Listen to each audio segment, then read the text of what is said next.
พี่น้องซุ่มเจ้าเห็นโซ่ไม่ล่าสุดของบอยซิริไซกับแอนอรดีหมอลำใจเกินร้อยบ่ว้าอลังการงานสร้างนั่งเสลียงมานั่งเสลียงมาใส่สุดคือจังกษัตริย์เนี่ยเขมรนี่ล่ะมเหสีเนี่ยเขมรนี่ล่ะโอ้ยลูกน้องเพิ่นก็หามใส่เสลียงขึ้นเวทีโอ้แต่งองค์ทรงเกียงพี่น้องเอ้ยเลิศค่ะเลิศค่ะร้องเพลงแบบทั้งอีสานใต้น่ะบองสลันเนี่ยงสลันบองเขาเจ้าก็ร้องตอบกันไปตอบกันมาแอนกับบอยนั่นแหมโอ้ยเป็นตาฮักเป็นตาแพกเป็นตาแยงเป็นตาเบิงแต่สุดเด้อโถขนาดคนหามเสลียงยังใส่สุดเป็นตาเบิงน้องนั่งหางเคียงก็โอ้ยใส่สุดเป็นตาเบิงบัดทำอีสานใต้พี่น้องเอ๋ยอุ้ยสุดเพิ่นผ้าแพร่นี่กับผ้าแพร่นี่น่ะไล่ใส่ปลาไหลนี่ล่ะไล่อีสานใต้ไล่บุรีรัมย์ไล่ศรีสะเกษไล่สุรินทร์เนี่ยพี่น้องนี่อุ้ยถ้าผ้าแพร่ซื่อๆนี่ขนาดผ้าแพร่ซื่อๆขันแม่นไหมนี่400 500ขึ้นพุ่นเด้อพี่น้องเด้ออุ้ยอลังการงานสร้างกับการแสดงของเล่าพี่น้องโอ้เป็นตาจ้างแบบจังซี่เป็นจังซี่พอจ้างคักๆพอจ้างคักๆพอจ้างบ่อยสิริไสคักๆพออึ้ง จ้างไหนก็มาจ้างเขาไปเบิ่งในงานบัตร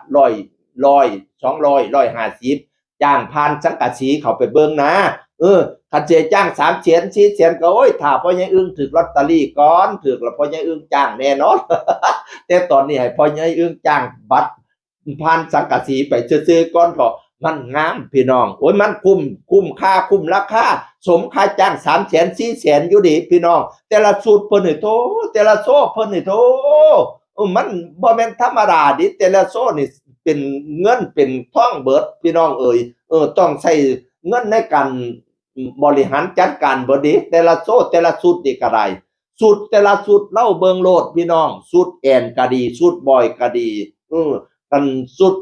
ทั้งบาไรตี้ก็งามไปบาทนึงถ้าสูตรแอนมันสิหนักไปทั้งสูตรบาไรตี้หลายเนาะบอยนี่สูตรบาไรตี้ก็หลายแต่ว่าสูตรหมอลำนี่ก็หลายเด้อสูตรเพชรแต่ละเพชรเหลี่ยมยุบหยาบเป็นผู้นำทางแฟชั่นมาสอนไว้บอยกับแอนเนี่ยพี่น้อง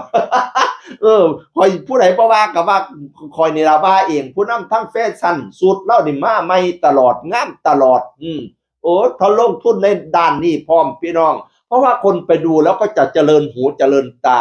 นอกจากเราจะไปฟังเสียงศิลปินแล้วเราก็ไปดูด้วยแต่ก่อนนี่เขาจะว่าไปฟังล่ำเป็นไปฟังล่ำเพราะว่าแต่ก่อนนี่หมอลำมันไต่กระบองเล่นยามกลางคืนบ่ได้เห็นรูปเห็นหางปานใดดอกว่าแต่เสียงดีก็จ้างโลดไปฟังลำแต่ก่อนว่านั่นน่ะเดี๋ยวนี้ว่าไปเบิ่งหมอลำเด้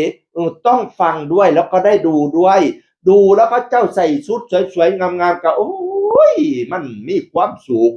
มันชื่นอกชื่นใจโอ้ยสมเป็นตาจ้างสินะ โอ้ยสุดยอดหมอลำใจเกินร้อยบอยสิริไสโซ่สุดใหม่สุดปัทนำอีสานใต้เทิงบอยเทิงแอนเสียงอื่นคนเก่ามาสู่ฟังสวัสดีครับ